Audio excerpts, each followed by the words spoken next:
अस्सलाम वालेकुम, मेरा नाम है डॉक्टर सलीमा नवीद मान जी। तो जी आज हम बात करेंगे डेल्टा वायरस पर। जी हर जगह अगर आप देखें टीवी पे हर न्यूज़ में डेल्टा वायरस के बारे में बात की जा रही है। सबसे पहले तो आप सब ने सुना और जो हर कोई विटनेस भी कर रहा है और एक्सपीरियंस भी कर चुका है कोरोना वायरस को, जो कि वुहान से 2019 के अंदर चाइना से जो है शुरू हुआ था। आहिस्ता आहिस्ता जैसे उस पर हम कंट्रोल लाना शुरू कर रहे थे और वैक्सीनेशंस बन रही थी, तो जी आवाज़ आई हमें एक डेल्टा वायरस की, जो कि दिसंबर 2020 में इंडिया से जो है वो शुरू हुआ। कहते ये हैं कि इंडिया से यूके और यूके से लेकर आज 109 कंट्री से ज़ायद मुल्कों के अंदर ये फैल चुका है। अब डेल्टा वायरस क्या है और ये किस तरह फैलता है, तो जी मैं बताती चलूँ कि कोरोना की बहुत सारे जो हैं वो वेरिएंट्स हैं, और जब मैं वेरिएंट्स की बात करती हूँ तो उसको आसान अल्फाजों में हम कहते हैं टाइप्स। तो जी कोरोना की भी बहुत सारी टाइप्स हैं। शुरू हुआ अल्फ़ा से, बीटा से, गैमा से, और फिर एक डेंजरस टाइप है जिसे हम कहते हैं डेल्टा, और अब बहुत सारी और भी सुनने को टाइप्स आ रही है, जिसमें एप्सिलॉन भी एक टाइप है जिसको हम आगे जाकर शायद कभी सुनेंगे।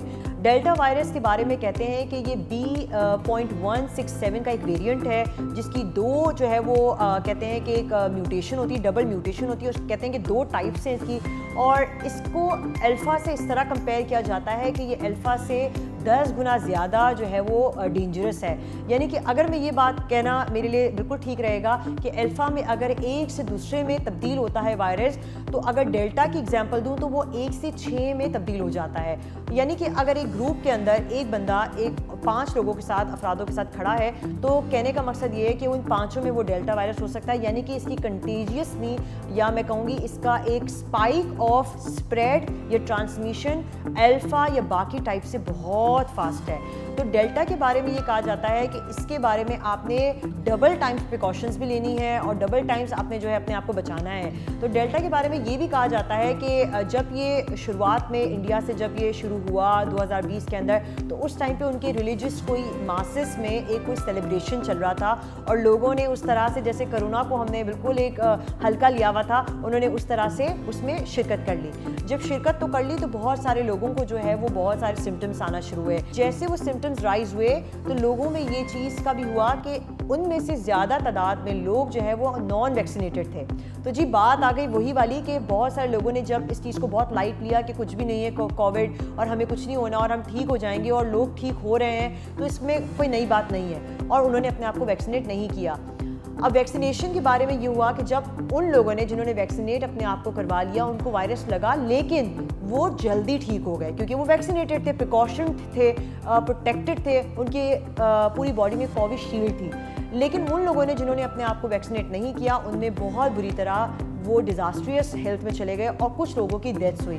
तो इंडिया में देखा गया कि मल्टीप्लाई होते होते होते हॉस्पिटल्स पे इतना बर्डन आ गया कि डेथ्स होने शुरू हो गए, क्योंकि उनके पास वेंटिलेटर्स नहीं थे, ऑक्सीजन की सप्लाईज नहीं थी। अब बहुत सारे लोग कहते हैं कि ये एक आम एक कोविड से और एक जो है डेल्टा वायरस में क्या सिम्टम्स का एक डिफरेंस है, क्या वो सारी चीज़ें सेम है? तो जी नहीं, बहुत सारी चीज़ें तब्दील हैं। जैसे कि हमने नॉर्मल एक कोविड में देखा था कि आपको एक प्रोडक्टिव कफ होती है, खांसी होती है बहुत ज़्यादा, और फिर हमने देखा कि जी आपको साथ साथ फीवर होता है, बॉडी में आपकी लेथार्जी होती है, और डिस्गोजिया जिसे हम कहते हैं ऑल्टर्ड टेस्ट सेंसेशन, यानी कि जायके में थोड़ी तब्दीली आना, ये स्मेल में भी थोड़ी तब्दीली आना। तो जी इसके अंदर डेल्टा के खुसूसी तौर पे सिम्टम्स में कहा जाता है कि आपको खांसी, नज़ला वगैरह ज़रूर होता है, लेकिन पेशेंट्स के अंदर कोशिश देखी गई है कि वो अक्सर ये शिकायत करते हैं कि मुझे जो है वो बहुत ज़्यादा खांसी के साथ साथ मुझे टेस्ट के साथ मुझे गले में साड़नेस हो रही है, खारिश हो रही है, या कोई एक चीज़ की घबराहट सी हो रही है।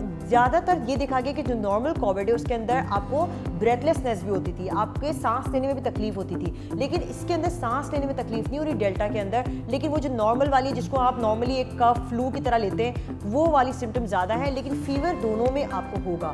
लेकिन डेल्टा के अंदर आपको नॉर्मल सिम्टम्स होने की वजह से आप उसको मिसडायग्नोज करते हुए समझते हैं कि ये शायद फ्लू की अलामत है। तो याद रखें कि डेल्टा वायरस के लिए आपको खुसूसी तौर पर ज़्यादा प्रिकॉशन होना है।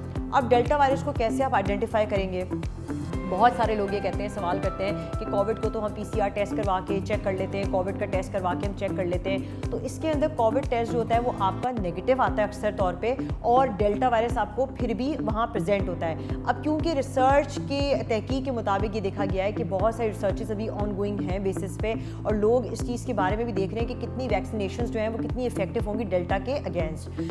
एक रिसर्च को मैं यहाँ डिस्कस करना चाहूँगी, खुसूसी तौर पे फाइज़र की जो आपकी वैक्सीनेशन है उसको कहते हैं कि वो 98% अब थेरेपेटिकली कुछ हद तक डेल्टा वायरस की तरफ प्रोटेक्शन दे रही है आपको। इसके बाद बात करते हैं मॉडर्ना की। मॉडर्ना और एस्ट्राजेनेका जो है वो कुछ हद तक आपको उसके अगेंस्ट प्रिकॉशंस दे रही है 80% में। और अब जब हमारी बात आती है साइनोफार्म साइनोवैक, कंपेरेटिवली वो कम है प्रिकॉशंस डेल्टा वायरस के अगेंस्ट, लेकिन कुछ हद तक वो आपको कोविशील्ड प्रोवाइड करती है।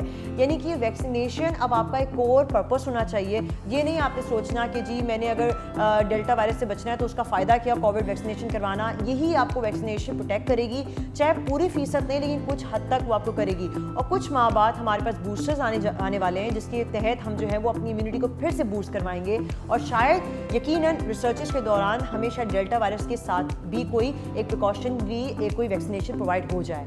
साथ साथ मैं एक और बात बताते चलूँ कि बहुत सारे लोग ये शिकायत करते हैं कि जी अगर वैक्सीनेशन हो गई तो प्रिकॉशंस लेने की ज़रूरत है कि नहीं। मैं साथ साथ बता दूं कि डेल्टा वायरस के दरमियान जो अभी हम सब बात सुन रहे हैं, तो इसमें तो आपको अब सिंगल से डबल मास्क की तरफ कहा जा रहा है कि डबल मास्क लेने चाहिए आपको। एसओपीज़ का फिर से आप जो है वो डुएल जो है वो कर रहे हैं आपका स्ट्रिक्ट। अब आपने सुना होगा 1 अगस्त से हमारी जो डोमेस्टिक फ़्लाइट्स पे एंट्री मना हो गई है अगर आप वैक्सीनेटेड नहीं हैं। रेस्टोरेंट्स में आपको एंट्री मना कर दी गई है अगर आप वैक्सीनेटेड नहीं हैं। ये खास पर्पस इसीलिए कहा गया है ताकि आप जो है खुसूसी तौर पर अपने आप को प्रोटेक्ट करें। आप एक रिस्पॉन्सिबल सिटीज़न की तरह, अगर आप खुद को नहीं करना चाहते अपनी फैमिली के बारे में आप थोड़ा रिस्पॉन्सिबल हो जाए, जिनकी ये स्प्रेड हो सकती है। आपके घर में कोई छोटे होंगे, कोई बहुत बुजुर्ग होंगे जिनमें ये स्प्रेड बहुत जल्दी बढ़ जाएगा। बुजुर्ग में सबसे कम इम्यूनिटी होती है और छोटों में भी बहुत कम होती है, यानी कि इन दोनों के अंदर ये चीज़ें जा सकती हैं। एक और चीज़, आज की अवाम हमारी ऐसी अवाम है जो ये समझती है कि वैक्सीनेशन लगाना ज़रूरी नहीं है लेकिन फ़ोन बंद ना हो जाए इसलिए वो ज़्यादा परेशान हो जाते हैं। तो जी गवर्नमेंट ने उनकी दुखती रग पे बात कर दी है, और अब जो है वो ये बात सामने आ रही है हमारे कि अगर जिसने वैक्सीनेशन नहीं लगवाई तो उनकी सिम जो है वो ब्लॉक कर दी जाएगी। और ये इसलिए किया है क्योंकि हम सारे लोग जो हैं वो शायद एक मैं कहूँगी 290 मिलियन की आवाम में से सिर्फ 2.7 मिलियन लोगों ने जो है वो अगर वैक्सीनेशन कराया हुआ था। ये मैं आपको स्टैटिक एक हफ्ते पहले की बता रही हूँ। तो यानी कि आप सोचें कि कितना लेवल ऑफ हमारे वैक्सीनेशन कितना कम था और हमारे लोग कितना इररिस्पॉन्सिबल थे। इस चीज़ पे फोकस करते हुए हम सब की रिस्पॉन्सिबिलिटी होनी चाहिए कि हम इस खौफ से वैक्सीनेशन ना कराएं कि हमारे फ़ोन ब्लॉक हो जाएंगे या फिर हमारी नौकरी से हमें निकाल दिया जाएगा। हम इस खौफ से लगवाएं कि हमें आगे अपने लोगों के लिए एक जिम्मेदार जो है वो बनना है। तो इस बात के साथ मैं अपनी बात को एंड करूंगी और एक बार फिर आपके सामने एक नए मौजू के साथ जो है वो मौजूद होगी। तब तक के लिए शुक्रिया, अल्लाह हाफ़िज़।